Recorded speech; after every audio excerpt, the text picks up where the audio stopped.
Howdy, all of you delicious people.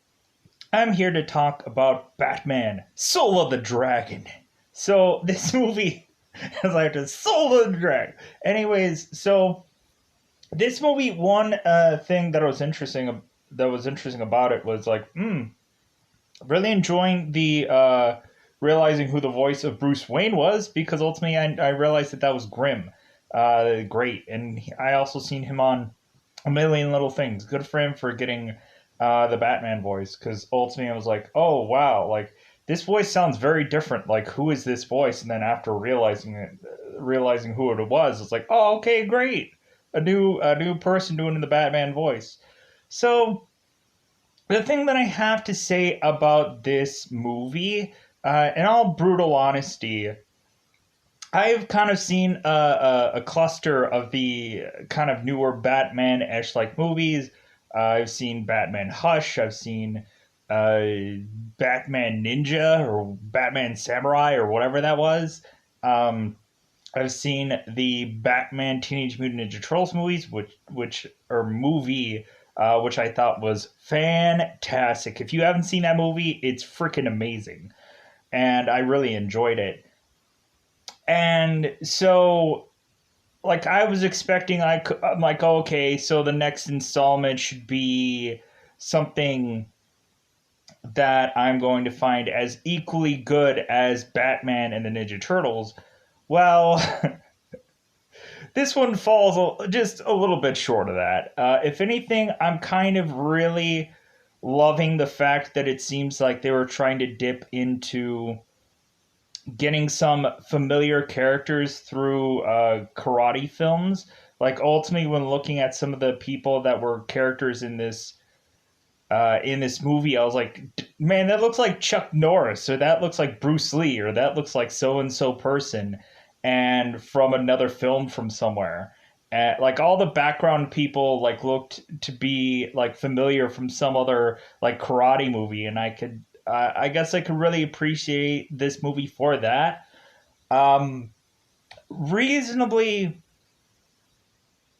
this is a Batman movie that I feel doesn't quite have enough Batman in it. If anything, reasonably, I was, well, like either Bruce Wayne or Batman. I just don't feel that there is enough of either or either. And so, reasonably, I just feel like this movie was just to tell like somebody else's story.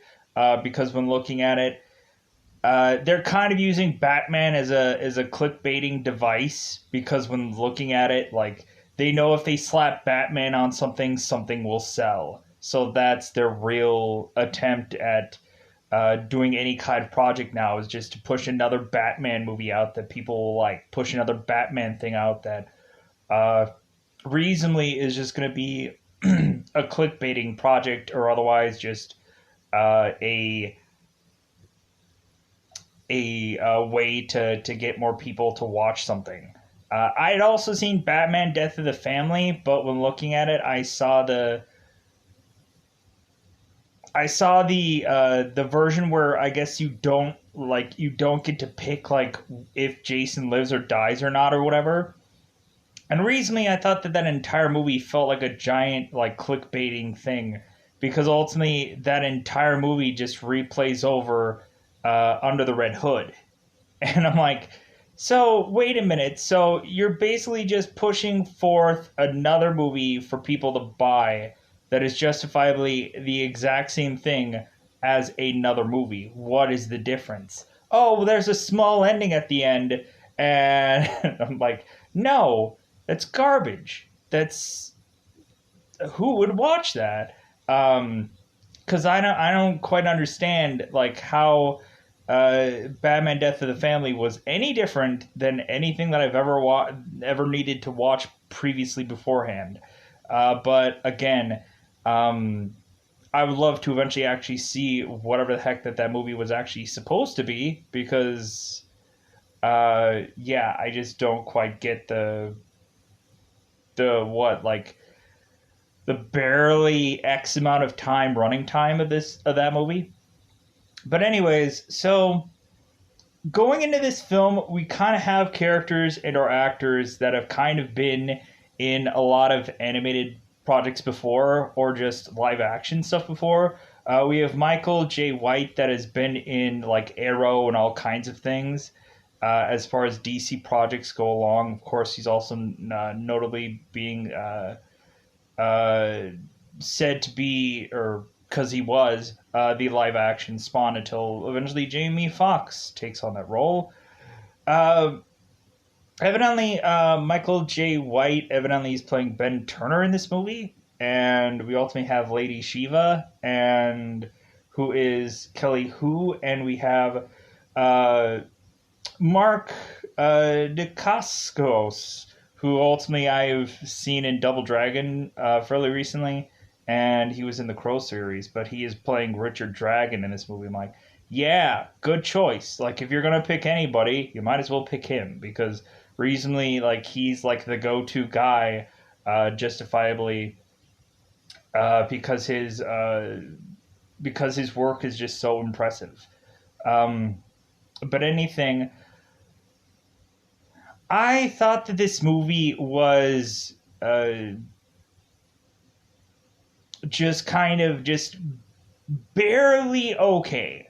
It's not god awful, but it also just feels like a waste of time. The only good part is when you kind of see the struggle that Bruce has, where Bruce ultimately will never give up. And that comes across in this movie that ultimately we have to talk about that Bruce is still a child who had lost his parents, and ultimately that will drive him to ultimately do anything, even if it seems completely and utterly absurd. Um, to ultimately somebody has to stop him and just make him realize it's like what I'm making you do is absurd. Like you, like you need to realize that like this was a no-win scenario, that this was a like eventually you will come it will come a time to where you have to just throw in the towel, and Batman or Bruce Wayne won't do that. Ultimately they'll just continue to fight to survive or get to that breaking point, interestingly enough. So I guess you can like the movie for that.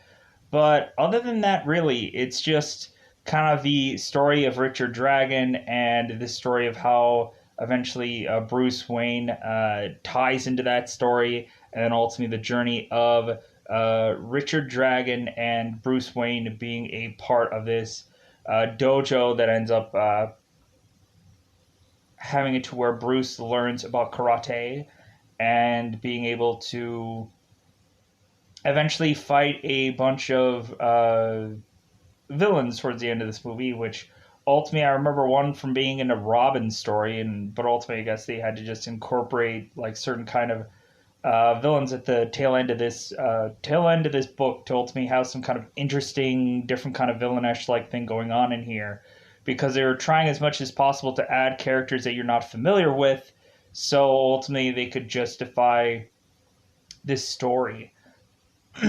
If anything, I probably might not know the actual villains' names, because ultimately, when looking at it, like reasonably, like within this one, I wasn't familiar with the villains' names. But on top of that, it's like going through IMDb ultimately doesn't really help you out all that much, because it's like, oh yeah, who is this person? All right, who is this? What is this? Who is this and that? And who is this person? Especially when it goes down to voices and such. Um, because a lot of it is utterly confusing. I wish honestly that IMDb would finally tie an image of who this, especially if it's anime or if it's like a animated thing. Like have the image of who the thing is tied to the person, because wouldn't that be a lot better off for anyone that has to try to review something or ultimately see who this person had played, to just be like, oh yeah, but instead, Great phone. Appreciate it. Uh, good God. That's what happens when you have low storage on your phone. It has to tell you all the time that storage is low. Yeah, we get it. But anyways, so let's ultimately talk about this movie and talk about it in spoiler terms. I think I'm going to just probably rush through this one compared to a lot of the others where I'd marinate and take a lot of time and stuff like that. So ultimately, we have it to where Richard Dragon is to like this is kind of like a comeback story where recently we have to showcase like Richard Dragon and kind of how he gets into this story, and then eventually we have it to where we have to kind of push back to the past, to where once Richard Dragon meets Bruce Wayne and they start fighting it out with all these goons, we have it to where eventually uh, Bruce Wayne ultimately transitions into Batman, and then all of a sudden Richard Dragon notices that it's like, man, it's kind of weird that all of a sudden you transitioned from Batman or you transitioned to Bruce Wayne to Batman. It seems like a lot of people like feared you. It's kind of weird, and because recently we figure out that we have uh, we have to Richard Dragon finds out that Bruce Wayne is Batman, and so now we have to do a flashback, ultimately showcasing that it seemed that Richard Dragon and Bruce Wayne had been in with a number of other uh, people that had done karate. We had Lady Shiva, we had Ben Turner. I thought that these characters were interesting. Ultimately, there was one fight out where we had it to where the sensei, which is Sensei, ultimately just basically had one girl beat the crap out of a guy with a finger, which I thought was interesting, which I thought was hilarious, because like she was beating the crap out of him with just a finger, like kind of taking her finger and putting it in his mouth and just kind of flinging him around. And like just hitting him in the jugular and stuff like that. I thought that that was a really interesting battle to only take somebody down with a finger. Uh, Other than that, I thought reasonably. We kind of just have to just kind of move things along in this movie for the most point. It seems that, or just kind of eat up a lot of time as well as moving things along, because ultimately, uh, like they didn't really come up with a real true villains to the very end of the movie. That's where I think they just kind of just really were lazy about putting real villains in this movie. I think. Um, like to me it's like, oh no, the villains were there the whole time. No, not really. Like they weren't really prominent. It was just like, okay, here are the villains eventually. So we have it to where ultimately funny enough we have Bruce Wayne and eventually Ben Turner ultimately having this fight out about like, because Bruce Wayne really in this movie is just a crybaby because ultimately he had lost his parents and everybody's like, oh, boo hoo, Bruce Wayne. So you lost your family. So what? Like, if anything, we have it to where Ben Turner is like, so what, you lost your family? Like, you know, and people have been shot down in my neighborhood? Like, buck up, buddy. So we have it to where ultimately Bruce Wayne and Ben Turner end up fighting it out, because it's just like inevitable to just have people just fight it out in this movie, because ultimately feathers will get ruffled and stuff like that. So something as simple as like, oh, okay, hey, like, did you take all of the last food? And Bruce Lee, or I keep saying Bruce Lee, Bruce Wayne ultimately is like, well, hey, man, we could share the food, or otherwise, like, I don't care. Like, I don't care how much food people take. But something as simple as like, oh, there's not enough rice ultimately causes a fight out, which I thought was stupid. It was just like, God, like, people just want to just fight about anything just because they can. And El Sensei ultimately lets them fight it out because reasonably it's just like, well, I have nothing better to do. Like, if anything, there's not much on TV. So ultimately let them fight it out, and reasonably we have it to where eventually we get a point into the movie where they all have to go and repetitiously hit a rock with their fist. And ultimately, the sensei is telling them that eventually, like, this rock will break, and so you just got to keep hitting it and hitting it and hitting it. So you ultimately have every single one of these people all trying to hit this rock, and we ultimately have it to where eventually their hands start to bleed and stuff like that, and they break knuckles, I'm sure, or something like that. They break their hands and whatever. And eventually, one by one, we start to have people eventually quit, one by one, to where we ultimately have it to where even Richard Dragon is like, you know, Bruce, I think we should call it. Like, I think we should be like, I don't think we're gonna, I don't think we're gonna do this.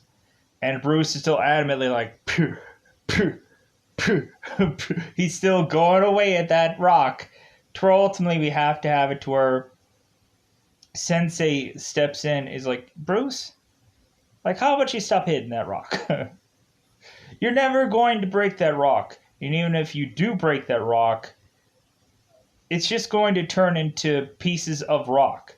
And then if you keep breaking that rock down, it's just going to turn into sand. And then even when you do that, it's just going to turn into like even if you keep punching through that, it's just going to turn into to nothing. And then you're still going to have to be punching forever be punching. Like Sensei is trying to teach these people that you can't solve everything with your fist. You can't solve everything with fighting. Um, but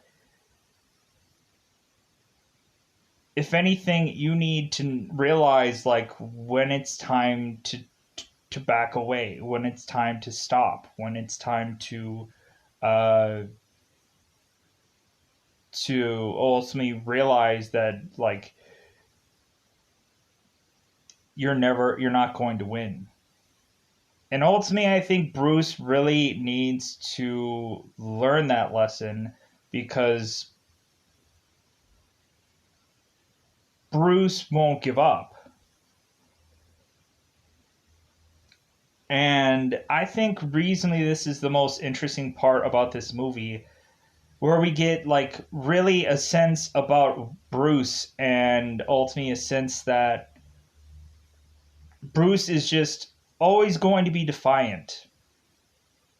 That's the best thing about Bruce is that ultimately we have to where Bruce is like always having Alfred just going like Bruce, Master Wayne, come home so I can sew your injuries, or I can ice your back, or whatever injury you have. And Bruce is like, oh no, like I'll be fine. Like I just took a piece of duct tape to my chest and I'll be fine, or whatever. Or you have it to where Bruce just slaps a band-aid on a bullet wound and just like, no, I'll be fine. That's the problem with Bruce, is he won't stop. Um, and that's what Sensei, I think, is trying to tell him in this movie. That like, I know you won't stop, like, but punching that rock won't bring your parents back. As Bruce like, boo, my parents. Yeah, so what? So what, Bruce? Punching that rock is not going to get your parents back. Just so you know, Bruce. So we eventually have it to where all of these guys end up having to justifiably fight all these snake characters. We ultimately have a guy that has like snakes for hands, and we ultimately have it to where we have King Snake, which ultimately I remember from a Robin book once, and I believe we have Lady Eve, who is also a character in this movie. Uh, Silver St. Cloud, sure. Yeah. Um, Rick Jagger, I don't know. Anyways, so we go along within this movie, and at some point, we have it to where to where one guy ends up like sacrificing himself to this door, which opens this doorway, and all of a sudden this doorway starts consuming people to the point where eventually we have it to where this door eventually consumes this sensei, and so we ultimately have all these serpent ash-like characters that are going to be battling it out with Batman and his gallery of guys, and eventually have this all lead out to ultimately have the guy with the snakes for the hands. We ultimately find out, like, once you chop off his hands, like, he just grows yet another snake person, and ultimately that's when they figure out, like, well, I guess we can't resolve this with swords. So ultimately it seems that eventually we have Batman who has a thing of mace, and we have it to where I think Ben Turner's like, well, what am I going to do with mace? Like, what is that going to do? And to where ultimately they end up concocting a flamethrower out of mace in a lighter, and they end up killing the guy with the snakes for hands. And eventually they get to the point where they take out all of these snake guys, and they eventually have to all take on their sensei. And I thought that this was the most fascinating thing towards the end of this movie, but I was just kind of like, man, this is just kind of just like, it feels very flimsy. It just feels like they're just like, how can we tell the easiest story that we can possibly tell and also have like new characters in this? So we eventually have their sensei come back as evil sensei, to where ultimately their real sensei is kind of hidden within this guy, and it's not like he's gonna eventually just come out from the shadow somewhere and just be like, oh no, I'm back, I'm fine. No. So we have it to where we have all of the we have Lady Shivas and Richard Dragon and Ben Turner. So they're all trying to fight their own sensei, and man, are they getting clocked. They are getting the floor just wiped out of them, because they should. And so recently we have it to where Batman is going to end up having to fight his own sensei.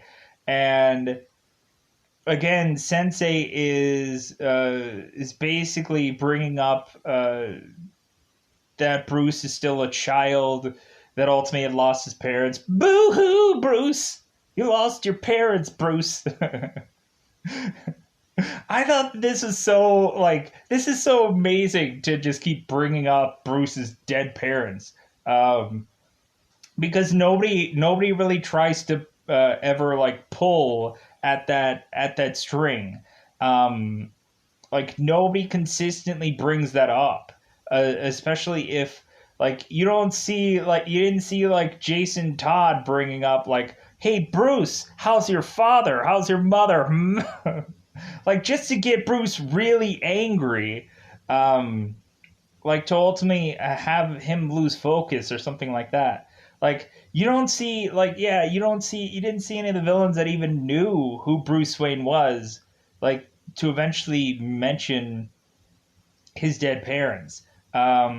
I think maybe Bane might have maybe brought something up, because eventually we have it to where in the movie where ultimately Bruce Wayne is buried alive with his parents, and we have it to where Bruce Wayne ultimately has to freaking hit his way through his coffin, because he's buried alive, and there's no way for him to be able to get out of this coffin, because Bane ultimately buried him alive, because ultimately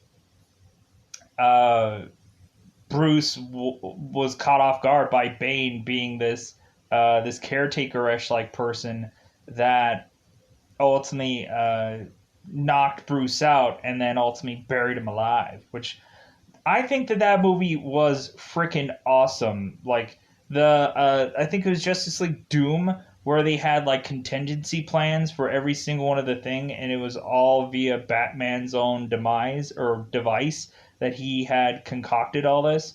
God, that was such a great movie. And ultimately, it was taken from the thing, Justice League Tower of Babel or JLA Tower of Babel. Um, but if anything, it kind of reminds me of this movie where Bruce is hitting the rock. It kind of reminded me of like Bruce ultimately trying to consistently hit that one spot to ultimately get out of his coffin in that movie.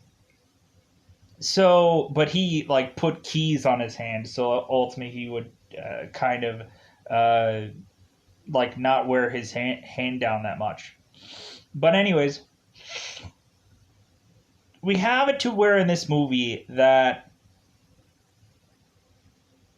eventually we have to where Sensei is consistently bringing up Bruce's dead parents, and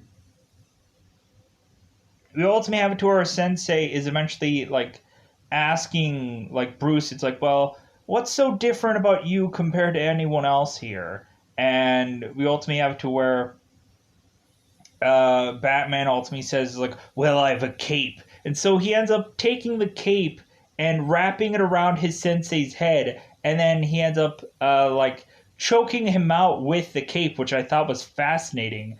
And then we end up having Batman end up snapping the sensei's neck. I'm like, oh my god, Bruce killed somebody. But then eventually we have to where the sensei just snaps his neck back and he's fine. And I'm like, oh my god, Bruce almost killed a man. What's going on, Bruce?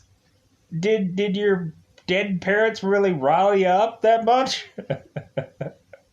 I feel bad for mentioning it consistently, but when looking at it, I like this movie for finally bringing that up, because no other thing does. Ultimately, man, wouldn't that be like a real riveting story to ultimately have somebody that Bruce knows implicitly bringing that up to just drive Bruce mad? Because the Joker had never gone that far because the Joker doesn't know enough about Batman. He doesn't like that's the problem with the Joker is Joker ultimately has not gone really far enough, I think. There's a lot of times where Joker will ultimately go and kill Jason Todd or shoot at Barbara Gordon, but like I don't think that Joker uses either one of those things enough to get under Batman. Um, like I don't think he like it's not like he's gonna have this person's body like laying in front of Bruce and just like, yeah, look what I did, ha ha ha. Like no, like Joker never gets that dark. Joker never gets that far, and because ultimately we'll get flashbacks of it, where ultimately Batman has to replay in his head what happened, or ultimately Joker has to tell Bruce what had happened, but it never goes full on far enough um, for Joker to really push the fact that he got one over on Bruce or he got one over on Batman, where it's like, yeah, I killed your son. What are you gonna do? I killed your Robin. What are you gonna do? Kind of thing. I took out one of yours. I've taken out two of yours now. What are you gonna do? And to ultimately this sensei, knowing how full well and powerful he is, ultimately have it to where he can use that because Bruce is that's the only thing that he can't let go. And plus, that's the only thing that he really actually knows about him. It's like, dude, your dead parents. What? So, we ultimately have it to where eventually we have that ultimately Batman ends up taking um, this sensei down. And we eventually have it to where